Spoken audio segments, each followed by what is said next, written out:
کڑی منزلیں آنے والی ہیں۔ وَلَمَّا يَعْلَمِ اللَّهُ الَّذِينَ جَاهَدُوا مِنكُمْ وَيَعْلَمَ الصَّابِرِينَ، اور ابھی تو اللہ تعالیٰ نے دیکھا ہی نہیں ہے کہ کون ہے تمہارے اندر جو واقعتاً اللہ کی راہ میں صبر اور استقامت کا ثبوت دیتے ہیں۔ وَلَقَدْ كُنْتُمْ تَمَنَّوْنَ الْمَوْتَ مِنْ قَبْلِ أَنْ تَلْقَوْهُ، اور تمہارا حال یہ ہے کہ تم موت کی تمنا کرتے تھے اس سے پہلے کہ وہ ان سے ملاقات ہوئی۔ یہ وہ جو نئے لوگ ایمان لائے تھے اور نوجوان تھے، ان کا تھا ہمیں تو شہادت چاہیے اور ہم تو کھلے میدان میں جائیں گے، یہ اب ان کے اوپر تھوڑا سا تبصرہ ہو رہا ہے کہ اس وقت تو شہادت کا بڑا ذوق و شوق جو ہے اور جوش جہاد اور ذوق شہادت کا اظہار ہو رہا تھا، اب تم نے موت دیکھ لی ہے نا۔ تو یہ ہے موت، اتنی اچھی چیز نہیں ہے موت، اتنی آسانی سے انسان اسے قبول نہیں کرتا۔ وَلَقَدْ كُنْتُمْ تَمَنَّوْنَ الْمَوْتَ مِنْ قَبْلِ أَنْ تَلْقَوْهُ، تم تمنائیں کرتے تھے موت کی، شہادت کی، اس سے پہلے کہ اس سے ملاقات ہوتی۔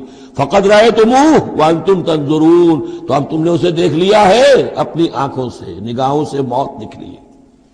وَمَا مُحَمَّدٌ إِلَّا رَسُولٌ، اسی میں ایک دفعہ یہ بھی ہو گیا تھا کہ کچھ لوگوں نے یہ کہا کہ جب محمد کا انتقال ہو گیا تو اب کس لیے جنگ کرنی ہے؟ حضرت عمر بھی ہیں ان میں سے، جب خبر یہ اڑ گئی کہ حضور فوت ہو گئے، انہوں نے تلوار پھیر دی اور بیٹھ گئے، اب کس کے لیے جنگ کرنی؟ تو اس میں کہا گیا کہ یہ تو تمہارا غلط رویہ ہے، گرفت ہو رہی ہے، ہر ایک کے اوپر گرفت ہوگی، پہلی گرفت محمد پر ہو گئی صلی اللہ علیہ وسلم، لیس لک من الامر شیء۔ تو حضرت عمر بہرحال حضور کے مقابلے میں تو کوئی حیثیت نہیں، ان پر بھی گرفت ہو رہی ہے۔ وما محمد الا رسول، اور محمد کچھ نہیں ہے اس کے سوا کہ وہ اللہ کے رسول ہیں، وہ معبود تو نہیں ہے۔ تم ان کے لیے تو جہاد نہیں کر رہے، تم جہاد اللہ کے لیے کر رہے ہو۔ دین کا غلبہ جو ہے وہ اللہ کے دین کا غلبہ ہے، محمد کی حیثیت کیا ہے؟ وہ تو اللہ کے رسول ہے۔ وما محمد الا رسول قد خلت من قبلہ الرسل، اور ان سے پہلے بہت سے رسول گزر چکے۔ افئن مات، تو اگر وہ ان کا انتقال ہو جائے، او قتلا، یا بالفرض وہ قتل ہو جائیں، انقلبتم علی اعقابکم، تو کیا تم اپنی ایڑیوں کے بل لوٹ جاؤ گے؟ یہی تمہارے دین اور ایمان کی حقیقت ہے۔ وَمَن يَنْقَلِبْ عَلَىٰ عَقِبَيْهِ فَلَن يَضُرَّ اللَّهَ شَيْئًا، اور جو کوئی بھی اپنی ایڑیوں کے بل لوٹ جائے گا وہ اللہ کو کوئی نقصان نہیں پہنچائے گا۔ وَسَيَجْزِي اللَّهُ الشَّاكِرِينَ، ہاں اللہ بدلہ دے گا شکر کرنے والوں کو۔ حضرت عمر چونکہ جذباتی انسان تھے، اس میں کوئی شک نہیں، تقریباً یہی کیفیت حضور کے انتقال پر پھر ہو گئی تھی ان کی، تلوار کھینچ کر بیٹھ گئے تھے، جو کہے گا محمد کا انتقال ہو گیا سر اڑا دوں گا اس کو۔ وہ تو پھر حضرت ابو بکر آئے، وہ یار غار، ثانی اسلام و غار و بدر و قبر، وہ آئے ہیں، ان کے لیے چونکہ رکاوٹ نہیں تھی، حضرت عمر تو اندر جا نہیں سکتے تھے، حضرت عائشہ کا حجرہ تھا، اب حضرت عائشہ بیٹی ہیں حضرت ابو بکر کی، وہ سیدھے گئے حجرے میں، جا کر چہرے مبارک پر چادر تھی ہٹائی اور آپ کی پیشانی کو بوسہ دیا اور کہا کہ اب دوبارہ موت آپ پر وارد نہیں ہوگی، اب تو حیات جاویدانی آپ کو حاصل ہو چکی۔ پھر باہر آ کر یہی آیت پڑھی، وما محمد الا رسول قد خلت من قبلہ الرسل افئن مات او قتل انقلبتم علی اعقابکم۔ حضرت عمر کہتے ہیں مجھے محسوس ہوا جیسے یہ آیت ابھی نازل ہوئی ہے، اتنا اثر ہوا۔ یہ عظیمت تھی حضرت ابو بکر کی، بہت بلند مقام ہے حضرت ابو بکر کا۔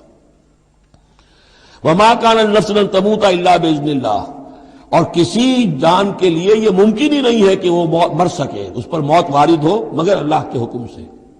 کتابا مؤجلہ، وہ تو لکھی ہوئی شے ہے اجل معین کے ساتھ، ہر ایک کا وقت طے ہے۔ Death is the best guard, آپ کا باڈی گارڈ جو ہے سب سے بہترین وہ موت ہے۔ موت کا وقت جب ہے تبھی آئے گی، اس سے پہلے کوئی آپ کے لیے موت لا نہیں سکتا۔ لہذا سب سے بڑی حفاظت انسان کے لیے خود اس کی موت ہے۔ وما كان لنفس ان تموت الا باذن اللہ کتابا مؤجلا ومن يرد ثواب الدنيا نؤته منها، جو کوئی دنیا کا اجر و ثواب چاہتا ہے ہم اسے دیتے ہیں، یہ سورہ بقرہ میں بھی ہم پڑھ چکے تھے حج کے ذکر میں۔ ومن يرد ثواب الآخرة نؤته منها، اور جو واقعتاً آخرت کا ثواب چاہتا ہے، بدلہ چاہتا ہے، جزا چاہتا ہے اپنے اعمال کی، ہم اس میں سے اس کو دیں گے۔ وسنجزی الشاکرین، اور شکر کرنے والوں کا کو ہم جزا دیں گے۔ وَكَأَيٍّ مِّن نَّبِيٍّ قَاتَلَ مَعَهُ رِبِّيُّونَ كَثِيرٌ، اور اے مسلمانوں یہ تمہارے ساتھ جو واقعہ پیش آیا ہے وہ پہلا تو نہیں ہے، کتنے ہی نبی ایسے گزرے ہیں کہ ان کے ساتھ ہو کر ربیون، یہ ربی ربائی جو ان کا یہودیوں کے ہاں آج بھی لفظ چلتا ہے، ربانیون، ربائز، ربی، جو اللہ والے ہیں، اللہ کے ماننے اور چاہنے والے، اللہ کے متوالے، اللہ کے دیوانے۔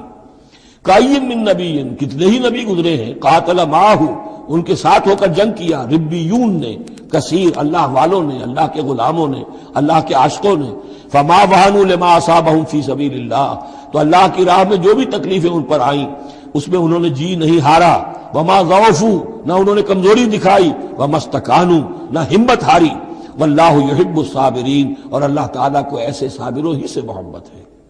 تو اے مسلمانوں، ان کا کردار اپناؤ اور دل گرفتہ نہ ہو۔ وما كان قولهم الا ان قالوا ربنا اغفر لنا ذنوبنا واسرافنا في امرنا، اور ان کا تو ہر مرحلے پر یہی قول ہوتا تھا کہ وہ دعا کرتے تھے، اے رب ہمارے بخش دے ہمیں ہمارے گناہ، واسرافنا في امرنا، اور اگر ہم سے اپنے کسی معاملے میں حد سے تجاوز ہو جائے، جیسے کچھ تجاوز ہو گیا حضور سے کہ آپ نے وہ الفاظ فرما دیے، کیف یہدی اللہ قوما خضبوا وجہ نبیہم بالدم، یا جیسے حضرت عمر سے ہو گیا کہ تلوار پھینک کر بیٹھ گئے۔ تو اللہ، جو اسراف ہم سے ہو جائے، اسراف ہے کسی حد سے تجاوز کر جانا، جائز حد تک خرچ کرنا ٹھیک ہے، آپ اس میں آگے بڑھ جاتے ہیں، وہ اسراف ہے۔ وَإِسْرَافَنَا فِي أَمْرِنَا، بخش دے جو بھی اسراف، جو بھی زیادتی ہم سے ہو گئی، وَثَبِّتْ أَقْدَامَنَا، اور ہمارے قدموں کو جما دے، وَانصُرْنَا عَلَى الْقَوْمِ الْكَافِرِينَ، اور ہماری مدد فرما کافروں کے مقابلے میں۔ یہی دعا تھی حضرت طالوت کے ساتھیوں کی، یہی دعا تھی جس پر ختم ہوئی وہ دعا کہ جو سورہ بقرہ کے اختتام پر آئی، فانصرنا علی الکافرین، وہی دعا یہاں بھی ہے۔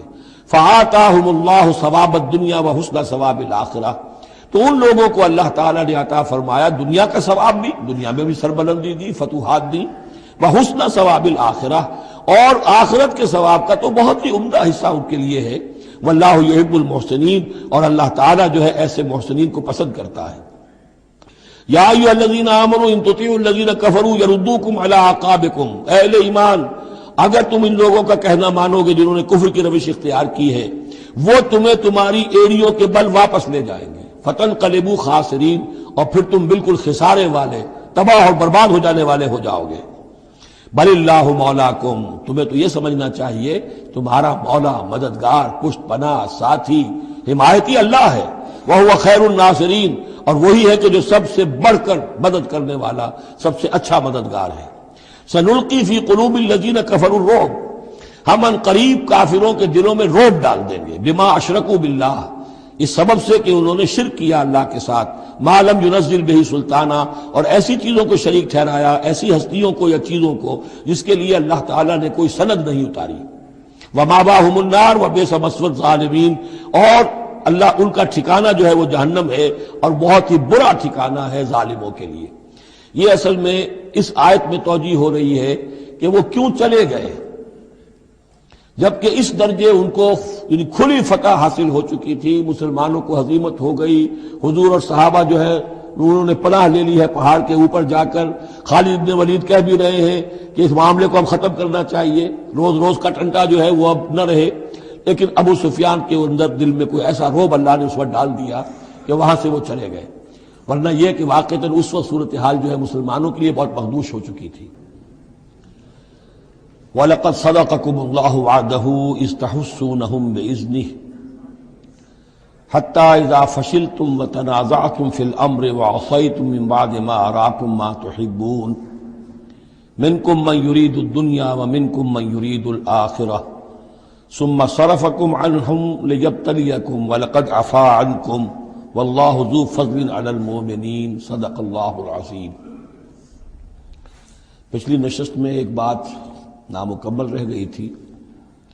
حضور کے انتقال کے موقع پر میں نے جیسا کہ آپ کو بتایا کہ پھر حضرت ابو بکر جب تشریف لائے، انہوں نے پھر خطبہ دیا، اس میں یہ آیت بھی پڑھی، وما محمد الا رسول قد خلت من قبلہ الرسل افإن مات أو قتل انقلبتم على أعقابكم ومن ينقلب على عقبيه فلن يضر الله شيئا۔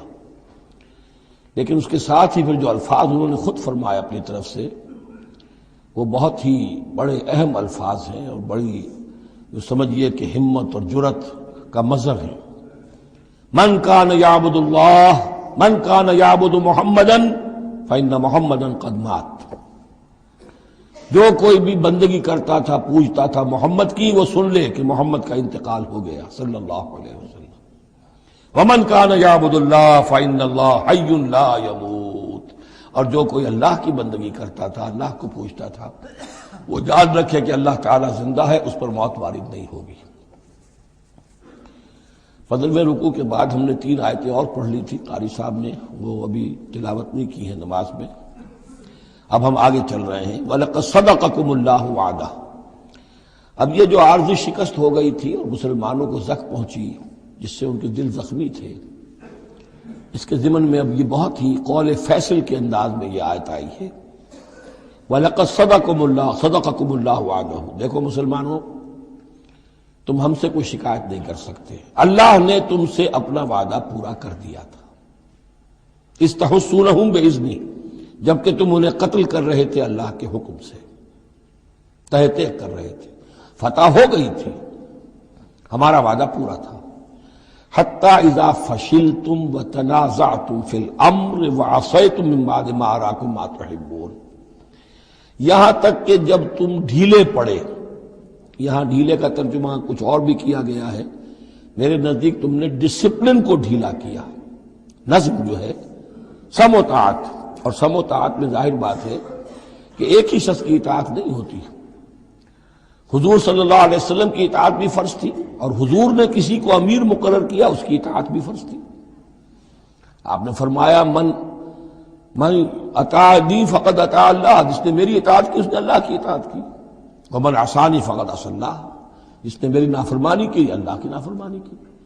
ومن اطاع امیری فقد اطاعنی، جس نے میرے مقرر کردہ امیر کی اطاعت کی اس نے میری اطاعت کی۔ ومن عصى امیری فقد عصانی، جس نے میرے نامزد کردہ امیر کی نافرمانی کی اس نے میری نافرمانی کی۔ تو اگرچہ حضور کے قول کی تو انہوں نے تعویل کر لی تھی کہ حضور نے تو ہم سے کہا تھا وہ شکست کی صورت میں کہ اگر ہم سب بھی اللہ کی راہ میں قتل ہو جائیں، تم دیکھو کہ چیلے اور کوے ہمارا گوشت کھا رہے ہیں، تب بھی یہاں سے مت ہٹنا، تو ایک تعویل ہو گئی تھی۔ انہوں نے جان بوجھ کر حضور کے حکم کی خلاف ورزی نہیں کی، لیکن خلاف ورزی کی ہے جو لوکل کمانڈر تھے ان کے حکم کی۔ ومن عصى امیری فقد عصانی، یہ ہے اصل معاملہ اجتماعی زندگی کا۔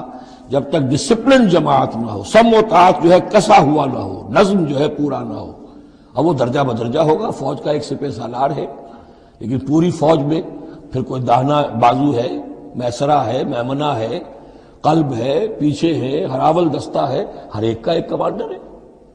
اب وہاں پر یہ کہ اگر ان کے جو بھی احکام ہیں ان سے سرتابی ہوگی تو وہ فوج جو ہے پھر جو اس کا انجام ہوگا وہ آپ کو معلوم ہے۔ تو نظم تو ہے ایک جماعت کے اندر درجہ بدرجہ جو بھی نظام سم و طاعت ہے اس کے پورے کی پابندی کرنا۔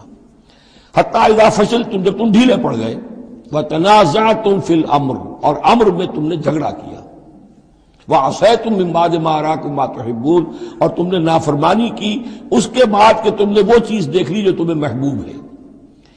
میری تعویل اس آیت کے بارے میں یہ ہے، اور بعض علماء نے تو خیر اس کو بہت پسند کیا ہے، بعض نے جو صحابہ کرام سے اتنا قلبی لگاؤ نہیں رکھتے انہوں نے کہا یہ خام خواہ کو صحابہ کی وکالت کرتے ہیں۔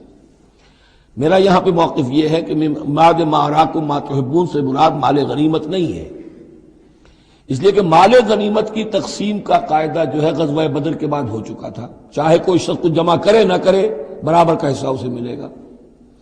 یہاں من بعد ما اراکم ما تحبون سے مراد فتح ہے، اور اس کے لیے قرآن یفصل بعضہ بعضا، سورہ صف کی وہ آیت وَأُخْرَىٰ تُحِبُّونَهَا نَصْرٌ مِّنَ اللَّهِ وَفَتْحٌ قَرِیب، گویا کہ یہاں بندہ مومن کو دنیاوی کامیابی کو بھی اپنا مقصود نہیں بنانا ہے۔ کامیابی کسے پسند نہیں ہے؟ مقصود نہیں، مقصود ہے اللہ کی رضا جوئی اور اپنا فرض ادا کرنا، مقصود یہ رہے۔ باقی کامیابی ہو ناکامی ہو جو کچھ بھی ہو اللہ کی مرضی ہے، اللہ کی حکمت ہے، اللہ کب فتح لانا چاہتا ہے وہ بہتر جانتا ہے۔ تو یہاں من بعد ما اراکم ما تحبون اکثر نہیں سمجھا ہے کہ اس سے مراد ہے مال غنیمت کی طلب میں وہ وہاں پہرا چھوڑ کر چلے گئے، میرے نزدیک یہ بات صحیح نہیں ہے۔ یہاں پر ما تحبون سے مراد فتح ہے۔ وَلَقَدْ صَدَقَكُمُ اللَّهُ وَعْدَهُ إِذْ تَحُسُّونَهُم بِإِذْنِهِ حَتَّىٰ إِذَا فَشِلْتُمْ وَتَنَازَعْتُمْ فِي الْأَمْرِ وَعَصَيْتُم مِّن بَعْدِ مَا أَرَاكُم مَّا تُحِبُّونَ مِنكُم مَّن يُرِيدُ الدُّنْيَا، تم میں سے وہ بھی ہیں جو دنیا چاہتے ہیں، دنیا میں کامیابی ہو جائے، ہمارا بول بالا ہو جائے، حکومت ہماری قائم ہو جائے۔ مِنكُم مَّن يُرِيدُ الدُّنْيَا ومنکم من یرید الآخرہ، تم میں وہ بھی ہے جو صرف آخرت کے طالب ہیں۔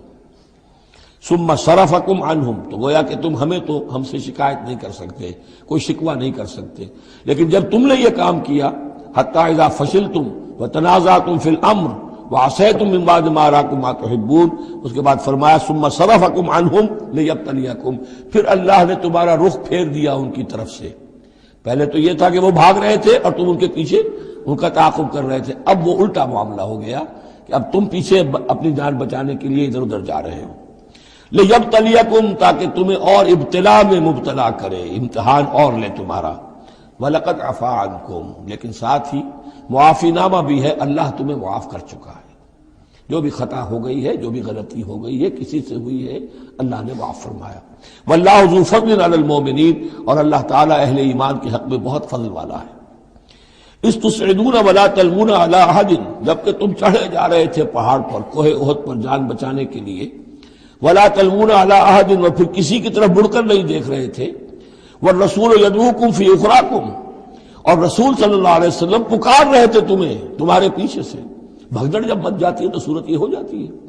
حضور کے گرد تو آ گیا تھا، ڈرگا کر لیا گیا تھا، اور یہ کہ بعض صحابہ نے اپنے جسموں کو ڈھال کا کام، یعنی ڈھال کے طور پر استعمال کیا ہے، تب حضور صلی اللہ علیہ وسلم کو وہ بچانے میں کامیاب ہوئے ہیں۔ ویسے تو بچانے والا اللہ ہے، لیکن جو وسائل دنیاوی ہیں اس کے اعتبار سے۔ فَأَصَابَكُمْ غَمًّا بِغَمٍّ لِكَيْ لَا تَحْزَنُوا عَلَىٰ مَا فَاتَكُمْ، پھر اللہ تم پر غم کے بعد غم مسلسل ڈالتا رہا، تاکہ تم غمگین نہ ہوا کرو اس پر کہ جو تم سے تمہارے ہاتھ سے جاتا رہے، وَلَا مَا أَصَابَكُمْ، اور نہ اس تکلیف پر جو تم پر پڑے۔ یعنی رنج سے خوگر ہوا انسان تو مٹ جاتا ہے رنج۔ آدمی کو اگر کبھی اتفاقاً ہی کوئی رنج ہوتا ہو ایک، تو وہ رنج کا اثر بہت رہے گا، لیکن جب یہ ہے کہ پے بپے رنج آ رہے ہوں، اور سب سے بڑا رنج جو آیا وہ حضور کے انتقال کی خبر جب اڑ گئی، تو اپنے تن بدن کا تو ہوش ہی نہیں رہا کہ کسی کو کیا زخم لگا ہوا ہے، اور خود اس کا کوئی بازو کٹا ہوا ہے۔ اس طریقے سے اللہ تعالیٰ نے ان کے جو اس وقت کی کیفیت تھی اس میں ایک تخفیف پیدا کر دی۔ واللہ خبیر بما تعملون، اور اللہ تعالیٰ باخبر ہے اس سے جو تم کر رہے تھے۔ ثم انزل علیکم من بعد الغم امنۃ، پھر اس غم کے بعد اللہ تعالیٰ نے تم پر ایک اونگ، نیند سی طاری کر دی، نعاسن امنۃ نعاسن یغشی طائفۃ منکم، کہ جو تم میں سے ایک گروہ کے اوپر جو ہے وہ طاری ہو گئی۔ اور یہ نیند جو آتی ہے یہ اطمینان قلب کا مظہر ہوتی ہے، کہ جیسے اب سب کچھ انسان نے بھلا دیا، اور یہ کہ ایک اس کی کیفیت جو ہے ہو گئی ہے، تو یہ اللہ کی رحمت کے طور پر ہوا۔ وَطَائِفَةٌ قَدْ أَهَمَّتْهُمْ أَنفُسُهُمْ يَظُنُّونَ بِاللَّهِ غَيْرَ الْحَقِّ، البتہ ایک گروہ ایسا تھا کہ جنہیں اپنی جانوں کی پڑی ہوئی تھی، اور وہ اللہ کے بارے میں ناحق گمان کر رہا تھا، ظن الجاہلیہ، جہالت والے گمان کر رہا تھا۔ یعنی اگر کوئی بچے کھچے منافقین بھی رہ گئے تھے عبداللہ ابن ابی کے 3 سے آدمیوں کے جانے کے بعد، اگر کوئی 2-4 ہوں، تو ان کا حال یہ تھا کہ اس وقت انہیں اپنی جانوں کے لالے پڑے ہوئے تھے، جب یہ کیفیت ہو تو وہ اون کیسے آئے گی؟ تو ان کا تو حال یہ تھا کہ ان کے دل میں وسوسے آ رہے تھے کہ اللہ نے تو مدد کا وعدہ کیا تھا، وہ مدد تو پھر جھوٹی ہو گئی، بات تو اللہ کا جو ہے اللہ کی بات سچی ثابت نہیں ہوئی۔ ظن جاہلیت ان کے دماغوں میں پیدا ہو رہا تھا۔ وَطَائِفَةٌ قَدْ أَهَمَّتْهُمْ أَنفُسُهُمْ، انہیں اپنی جانوں کے لالے پڑ گئے، يَظُنُّونَ بِاللَّهِ غَيْرَ الْحَقِّ ظَنَّ الْجَاهِلِيَّةِ، وہ اللہ کے بارے میں گمان کر رہے تھے ناحق، کیونکہ جاہلیت کا ظن تھا۔ يَقُولُونَ هَلْ لَنَا مِنَ الْأَمْرِ مِنْ شَيْءٍ، اور وہ کہہ رہے تھے کہ ہمارے لیے بھی کوئی اختیار میں حصہ ہے یا نہیں۔ ہو سکتا ہے یہ وہ لوگ ہوں جنہوں نے اس وقت بھی مشورہ دیا تھا کہ جیسے حضور کی رائے تھی کہ مدینے کے اندر ہی محصور رہ کر جنگ کی جائے، ہماری بات نہیں مانی گئی، تو ہمارا بھی کوئی اختیار ہے کہ نہیں، ساری بات محمد کی چلے گی صلی اللہ علیہ وسلم۔ یہ بھی جماعتی زندگی میں ہوتا ہے، انسان جو ہے پسند نہیں کرتا، ہر شخص چاہتا ہے میری بات بھی ہو، میری بات کو بھی مانا جائے، میری رائے جو ہے وہ بھی چلے۔ آخر ہم سب اپنے امیر کی رائے ہی مانتے رہے، کیسے ہوگا؟ تو حل لنا من الامر من شیء، وہ ہمارے بھی اختیار میں کچھ ہے یا نہیں، ہمارا بھی کوئی اختیار ہے کہ نہیں؟ قل، کہہ دیجئے ان الامر کلہ للہ، امر اور اختیار تو کل کا کل اللہ کے لیے ہے۔ یخفون فی انفسہم ما لم یبدون لک، اے نبی یہ اپنے دل میں وہ بات چھپا رہے ہیں ما لا یبدون لک، جو آپ پر ظاہر نہیں کر رہے۔ ان کے دل میں کیا ہے اب اللہ کھول کر بتا رہا ہے۔ یقولون لو کان لنا من الامر شیء، یہ کہہ رہے ہیں کہ اگر ہمارا اختیار چلتا، ہماری رائے مانی جاتی، ہمارے مشورے پر عمل ہوتا، ما قتلنا ہاہنا، تو ہم یہاں قتل نہ ہوتے، یعنی ہمارے اتنے لوگ یہاں پر شہید نہ ہوتے۔ قل، اے نبی ان سے کہیے، لو کنتم فی بیوتکم، اگر تم سب کے سب اپنے گھروں میں ہوتے، لبرز الذین کتب علیہم القتل، تب بھی جن لوگوں کے حق میں اللہ کا فیصلہ ہو چکا تھا کہ وہ قتل ہوں، وہ تو کشا کشا میدان میں پہنچ جاتے، الی مضاجعہم، جو بھی ان کے کھیت رہنے کی جگہیں تھیں اللہ کے علم میں، انہیں وہاں پہنچ جانا تھا۔ یہ تو اللہ تعالیٰ کے فیصلے ہوتے ہیں، تمہاری تدبیر سے اس کا کوئی تعلق نہیں۔ جن کے لیے یہ طے تھا اللہ کے علم میں، اللہ کی مشیت میں، کہ انہیں یہ جو خلعت فاخرہ ہے، شہادت کی پہنانی ہے، وہ آتے خود بخود پہنچ جاتے، گھروں سے نکل کر آتے کشا کشا۔ وَلَيَبْتَلِيَ اللَّهُ مَا فِي صُدُورِكُمْ، اور یہ تو اللہ تعالیٰ اصل میں جھان پھٹک کر رہا ہے جو تمہارے دلوں میں ہے، اس کی ابتلا کر رہا ہے، آزما رہا ہے۔ وَلَيُمَحِّصَ مَا فِي قُلُوبِكُمْ، اور تاکہ وہ بالکل پاک اور خالص کر دے جو کچھ تمہارے دلوں میں ہے۔ وَاللَّهُ عَلِيمٌ بِذَاتِ الصُّدُورِ، اور اللہ تعالیٰ سینوں کے اندر کی مخفی باتوں کو بھی جانتا ہے۔ إِنَّ الَّذِينَ تَوَلَّوْا مِنكُمْ يَوْمَ الْتَقَى الْجَمْعَانِ، وہ لوگ کہ جو میدان جنگ سے چلے گئے اس دن جس دن کی دو جمعیتیں ایک دوسرے کے مقابلے میں آئیں۔ یہ تذکرہ ہو رہا ہے کچھ ایسے حضرات کا کہ جو جنگ کی جب شدت ہوئی تو وہ جان بچانے کے لیے، جیسے کچھ لوگ کوہ احد پر چڑھے تھے، وہ ذرا اس سے آگے بڑھ کر میدان ہی سے فرار کر گئے۔ ان میں حضرت عثمان رضی اللہ تعالیٰ عنہ کا نام بھی آتا ہے۔ اب وہ کیفیت ایسی اضطراری کیفیت تھی کہ اس میں کسی سے کسی ضعف کا، کمزوری کا اظہار ہو جائے تو وہ بالکل ایک قرین قیاس بات ہے۔ جب حضرت عمر سے اظہار ہو گیا تو اور بہرحال حضرت عثمان رضی اللہ تعالیٰ عنہ کا درجہ تو ان کے بعد ہی ہے، وہ جذبات میں آ کر تلوار چھوڑ کر بیٹھ گئے۔ تو اسی طرح کی بات ہے، ان الذین تولوا منکم یوم التقى الجمعان، بے شک وہ لوگ جو ہٹ گئے میدان سے، فرار کی راہ اختیار کر گئے جس دن کے دو فوجیں آپس میں لڑی۔ انما استزلهم الشیطان بعد ما کسبوا، یہ اصل میں شیطان نے ان کے پاؤں پھسلا دیے تھے ان کے بعض افعال کی وجہ سے۔ کوئی کسی وقت تقصیر ہو گئی ہے، کوئی کوتاہی کسی وقت ہو گئی ہے، اور وہ ہر ایک سے ہو سکتی ہے، معصوم تو صرف نبی ہوتے ہیں۔ اس کی وجہ سے شیطان کو پھر موقع مل جاتا ہے کہ کسی موقع پر وہ اڑنگا لگا کر اس شخص کو، خواہ وہ کتنا ہی نیک ہو اور کتنا ہی صاحب رتبہ ہو، پھر یہ کہ کہیں کسی جگہ پھسلا دے۔ وَلَقَدْ عَفَا اللَّهُ عَنْهُمْ، اللہ انہیں معاف کر چکا ہے۔ یہ الفاظ بہت اہم ہیں، اس لیے کہ اہل تشیع نے اس چیز کو بہت اچھالا ہے، حضرت عثمان کی جو ہے وہ توہین کرتے ہیں، ان کے اوپر تنقید کرتے ہیں کہ یہ تو بھاگ گئے تھے میدان جنگ سے پیٹ دکھا کر، اور وہاں یہ بھول جاتے ہیں کہ اللہ تعالیٰ نے تو اعلان کیا ہے ان کی معافی کا، چاہے حضرت عثمان تھے یا اور بھی تھے۔ وَلَقَدْ عَفَا اللَّهُ عَنْهُمْ، اللہ انہیں معاف کر چکا ہے۔ اب کسی مسلمان کے لیے جائز نہیں ہے کہ ان پر زبان تانگ دراز کرے۔ ان اللہ غفور حلیم، یقیناً اللہ تعالیٰ معاف فرمانے والا اور حلم والا ہے، حلیم۔ یا ایھا الذین آمنوا لا تکونوا کالذین کفروا وقالوا لاخوانہم اذا ضربوا فی الارض او کانوا غزا لو کانوا عندنا ما ماتوا وما قتلوا، اہل ایمان تم ان لوگوں کے مانند نہ ہو جاؤ جنہوں نے کفر کیا اور جنہوں نے اپنے بھائیوں کے بارے میں کہا جبکہ وہ تھے زمین میں سفر پر نکلے ہوئے یا کسی جہاد میں شریک تھے، اگر وہاں وہ ان کا انتقال ہو گیا، لو کانوا عندنا ما ماتوا وما قتلوا، کہ اگر ہمارے پاس ہوتے تو نہ مرتے نہ قتل ہوتے۔ ہر شخص کی موت کا وقت تو معین ہے، تمہارے جیب میں، تمہاری گود میں بیٹھے ہوئے ہوں تب بھی موت آ جائے گی، چاہے وہ کہیں بڑے ہی مضبوط پہروں والے قلعوں میں ہو، موت تو وہاں بھی پہنچ جائے گی۔ تو تم ان لوگوں کی طرح کی باتیں نہ کرو، یہ تو کافروں کی طرز کی باتیں ہیں۔ اگر ہمارے پاس ہوتے، اگر جنگ میں نہ جاتے تو بچ جاتے، یوں ہو جاتا تو یوں ہو جاتا، یہ ساری باتیں در حقیقت جیسے ایک حدیث میں آتا ہے، حضور نے فرمایا ان کلمۃ لو تفتح عمل الشیطان، یہ لو کاش یوں ہو جاتا، کاش ایسے ہو جاتا تو یوں ہو جاتا، یہاں سے اس کلمے ہی سے شیطان کا عمل شروع ہو جاتا ہے۔ جو ہوا اس لیے ہوا کہ اللہ کو اس کا ہونا منظور تھا، اس کی حکمتیں اسے معلوم ہیں، آپ اس کی حکمت کا احاطہ نہیں کر سکتے۔ یا ایھا الذین آمنوا لا تکونوا کالذین کفروا وقالوا لاخوانهم اذا ضربوا في الارض او كانوا غزا لو كانوا عندنا ما ماتوا وما قتلوا لیجعل اللہ ذلک حسرۃ فی قلوبہم. یہ تو اللہ تعالیٰ ان کے دلوں میں حسرت کی آگ جلا دیتا ہے، یہ بھی گویا کہ ان کے کفر کی سزا ہے. واللہ یحیی و یمیت، اور دیکھو اللہ زندہ رکھتا ہے اور وہی موت وارد کرتا ہے. واللہ بما تعملون بصیر، اور جو کچھ تم کر رہے ہو اللہ اسے دیکھ رہا ہے. وَلَئِن قُتِلْتُمْ فِي سَبِيلِ اللَّهِ، اگر تم اللہ کی راہ میں قتل ہو جاؤ، او متم، یا تمہارا ویسے ہی انتقال ہو جائے، موت آ جائے، او قتلتم، یا تم قتل ہو جاؤ، وَلَئِن قُتِلْتُمْ فِي سَبِيلِ اللَّهِ او متم لَمَغْفِرَةٌ مِّنَ اللَّهِ وَرَحْمَةٌ خَيْرٌ مِّمَّا يَجْمَعُونَ. تو چاہے اللہ کی راہ میں قتل ہو جاؤ یا ویسے موت آ جائے، اللہ تعالیٰ کی طرف سے جو مغفرت تمہیں ملے گی وہ اور رحمت ملے گی وہ کہیں بہتر ہے ان چیزوں سے جو تم جمع کر رہے ہو. اور 10 سال جی لیتے تو کیا کر لیتے، اور کچھ جمع کر لیتے. اللہ تعالیٰ نے شہادت کی موت دے دی، اس سے بڑی اور تمہارے لیے شہادت کون سی ہوگی. وَلَئِن مُتُّمْ أَوْ قُتِلْتُمْ لَإِلَى اللَّهِ تُحْشَرُونَ، اور چاہے تمہیں بستروں پر موت آئے، چارپائیوں پر جان نکلے، اور چاہے تم قتل ہو، ہر حال میں تمہیں بہرحال اللہ کی جناب میں جمع کر دیا جائے گا، گھیراؤ کر کے تمہارا وہاں لے جایا جائے گا. آخری منزل تو وہی ہے.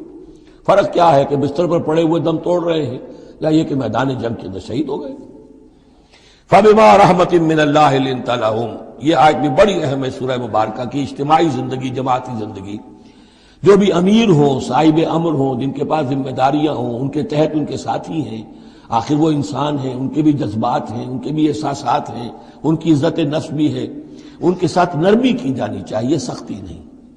کوئی ملازم ہے، ملازم کے ساتھ آپ سختی کر سکتے ہیں، لیکن یہ تو والنٹیئرز ہیں. جو بھی آیا ہے، جو بھی حضور کے ساتھ تھا، کون تھا وہ؟ کوئی تنخواہ یافتہ سپاہی تو نہیں تھا، وہ کوئی مرسنریز تو نہیں تھے. یہ لوگ آئے ہیں ایمان کی وجہ سے آئے. اب بھی کوئی جماعت ہے، دینی جماعت بنی ہے، تو جو بھی لوگ اس میں کام کر رہے ہیں تو وہ جو ساتھی ہیں ان کے ساتھ ان کے امراء کو نرم رویہ اختیار کرنا چاہیے. فَبِمَا رَحْمَةٍ مِّنَ اللَّهِ لِنتَ لَهُمْ، تو یہ تو اللہ کی رحمت کی بات ہے.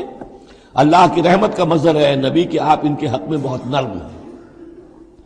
وَلَوْ كُنْتَ فَظًّا غَلِيظَ الْقَلْبِ، اور اگر ہوتے آپ تند خو اور سخت دل، لَانفَضُّوا مِنْ حَوْلِكَ، تو یہ آپ کے ارد گرد سے منتشر ہو جاتے، آپ کو چھوڑ کر چلے جاتے.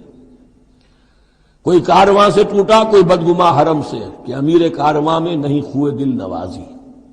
لَانفَضُّوا مِنْ حَوْلِكَ فَاعْفُ عَنْهُمْ. اب چونکہ اتنی بڑی غلطی ہوئی تھی، بہت بڑا چرکا لگ گیا تھا مسلمانوں کو، حضور سے کہا جا رہا ہے اپنے ان ساتھیوں کے بارے میں بھی اپنے دل میں میل مت آنے دیجیے.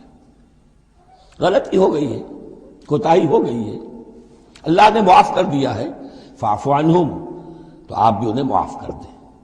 عام حالات میں بھی معاف کرتے رہا کریں. وَاسْتَغْفِرْ لَهُمْ، جو خطا ہو گئی یا ہو جائے اس پر استغفار کیا کریں ان کے لیے. وَشَاوِرْهُمْ فِي الْأَمْرِ، اور یہ نہ کریں کہ اب آئندہ ان کی کوئی بات نہیں سننی، نہیں، مشورے میں شامل رکھیے ان کو بھی، اور ان سے مشورہ کرتے رہا کیجئے امر میں. اس سے بھی باہمی اعتماد پیدا ہوتا ہے کہ ہمارا امیر ہم سے مشورہ کرتا ہے، ہماری بات کو اہمیت دیتا ہے. یہ بھی گویا کہ در حقیقت اجتماعی زندگی کے لیے بہت ہی ضروری بات ہے. فَإِذَا عَزَمْتَ، البتہ جب مشورے کے بعد آپ کا دل ٹھک جائے، آپ ایک ارادہ کر لیں، فیصلہ کر لیں، فَتَوَكَّلْ عَلَى اللَّهِ، تو اب کسی شخص کی بات کی پرواہ نہ کیجئے، پھر توکل سارا اللہ کی ذات کے اوپر.